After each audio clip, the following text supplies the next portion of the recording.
Hi everyone, welcome back to another tutorial. Today I'll be showing you how to delete friends on Snapchat.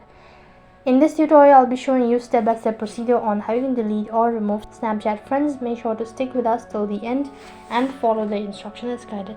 So first of all, before we get started with, make sure that you've updated your Snapchat application to the latest version. After updating, log into your Snapchat account. Once you're logged into your Snapchat account, this is how the interface is going to look like. While you're on this page, click on the Bitmoji icon from the top left hand side corner of your screen. After that, it's going to direct you to the profile page. Here you need to scroll down a bit and go to My Friends.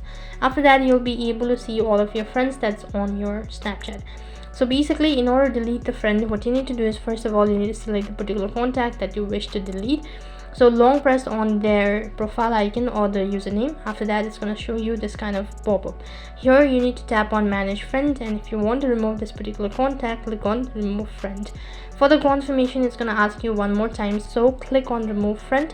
Here you go that the contact has been removed, and along with that, all of the chat history, all of the snaps and whatever you've shared with this particular contact has been removed. Now you'll all be able to restore it, and in order to be friends with him once again, you'll need to resend the friend request. Only then you'll be able to add them as a friend on Snapchat. So that is how you can delete friends on Snapchat or remove friends on Snapchat. That's it for this video. I hope the video was helpful. If it did really help you, make sure to like, share and subscribe to the channel. Thank you for watching. See you in the next video.